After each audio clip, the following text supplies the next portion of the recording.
Bharatiya Janata party की press वार्ता में स्वागत है। कल बंगाल विधानसभा 2026 के चुनाव के प्रथम चरण में मतदान के सारे बंगाल के रिकॉर्ड तोड़ते हुए बंगाल की जनता ने अभूतपूर्व उत्साह और जोश के साथ बंगाल में परिवर्तन के लिए वोट डाला है। मतदान का जो प्रतिशत सामने आया है वो पूरे देश के लोकतंत्र में भरोसा करने वाले लोगों का उत्साह बढ़ाने वाला है। मैं सबसे पहले तो प्रथम चरण में वोट डालने वाले सभी बंगाल के मतदाताओं का बहुत बहुत अभिनंदन करना चाहता हूं और धन्यवाद भी करना चाहता हूं कि आप भय से भरोसे की ओर की एक यात्रा को बहुत अच्छे तरीके से शुरू किए हैं और दूसरे चरण के मतदाता भी भय से भरोसे की यात्रा को आगे बढ़ाएंगे। मैं चुनाव आयोग,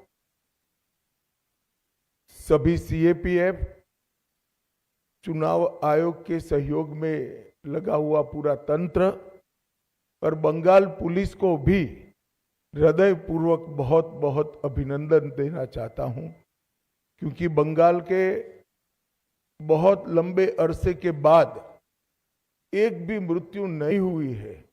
इस प्रकार का ये चुनाव हुआ है जो अपने आप में एक अजूबा है। तो मैं चुनाव आयोग और चुनाव आयोग के तत्वाधान में सभी सुरक्षाकर्मी और सभी तंत्र को हृदयपूर्वक अभिनंदन देना चाहता हूं।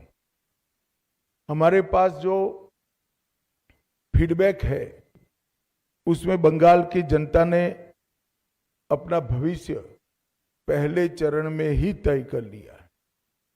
कवि गुरु टैगोर, महान सुभाष चंद्र बोस और खुदीराम बोस की ये भूमि ने विकास को चुना है और नरेंद्र मोदी जी के नेतृत्व में भारत के विकास की जो यात्रा चल रही है उसमें बंगाल के प्रथम चरण के मतदाताओं ने स्पष्ट कर दिया है कि बंगाल भी उसमें जुड़ने जा रहा है।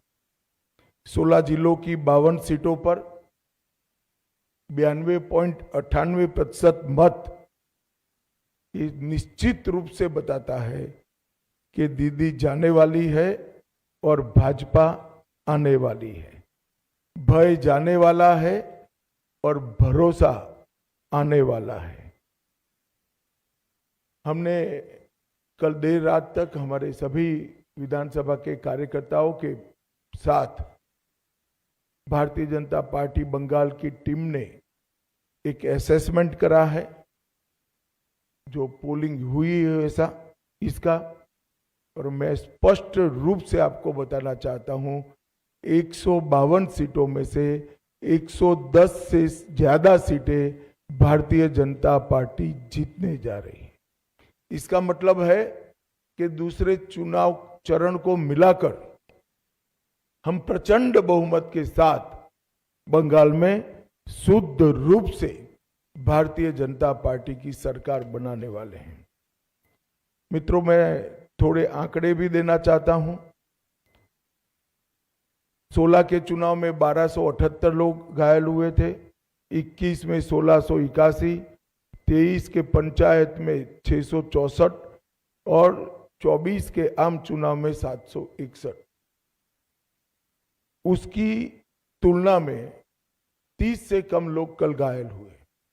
ये बताता है कि बाय एंड लार्ज चुनाव शांतिपूर्ण तरीके से हुआ है और मृत्यु का आंकड़ा एक भी नहीं है।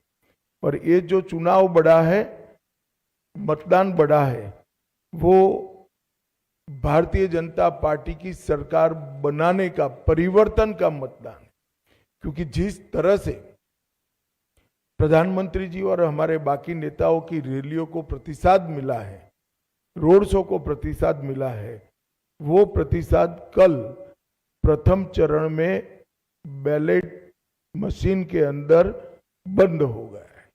एक बहुत बड़ी आशंका यहाँ व्यक्त की जाती थी कि जन समर्थन तो है मगर पोलिंग स्टेशन पर पहुंचेगा क्या, वो आशंकाएं आज समाप्त हो गई है और मुझे विश्वास है कि दूसरे चरण में और उत्साह के साथ मतदान होगा। अब दूसरे चरण की भी मतदाताओं की जिम्मेदारी है कि यही परिवर्तन के दौर को वो आगे बढ़ाएं। बहुत लंबे समय के बाद जब कोई विपक्षी पार्टियां नहीं थी, हमारे देश की आजादी के बाद का वो दौर बात कर दीजिए, तो 5 तारीख के बाद अंग, बंग और कलिंग तीनों जगह भारतीय जनता पार्टी का शासन होगा, कमल का शासन होगा। और मैं मानता हूं ये निशानी हमारे पूर्वी भारत के लिए शुभांकर है। नरेंद्र मोदी जी ने 2014 में कहा था कि भारत की दोनों भुजाओं का, भारत माता की दोनों भुजाओं का सम विकास होना चाहिए। पश्चिम के क्षेत्रों में विकास काफी अच्छा हुआ है, कोई न कोई कारण से पूर्व के क्षेत्र पिछड़े हुए हैं। पूरा नॉर्थ ईस्ट, बंगाल, बिहार, उड़ीसा, ये पूरा भारतीय जनता पार्टी का शासन आने के बाद ये जो शुरुआत मोदी जी ने करी है पूर्व के विकास की, पूर्वोदय की, इसकी भी गति तीव्रता के साथ बढ़ेगी। मित्रों, एक बंगाल की मुख्यमंत्री जी अफवाह फैला रही हैं कि बंगाल में अगर भाजपा का शासन आया तो बाहरी लोग शासन करेंगे। मैं दीदी को बताना चाहता हूं, दीदी बंगाल का अगला मुख्यमंत्री बंगाल में ही जन्म लेने वाला, बंगाली मीडियम में पढ़ा लिखा और बंगाली बोलने वाला होगा। इतना ही है कि आपका भतीजा नहीं होगा, वो भारतीय जनता पार्टी का कार्यकर्ता होगा। अगली सरकार बंगाल के ही भारतीय जनता पार्टी के कार्यकर्ता ने बनानी है।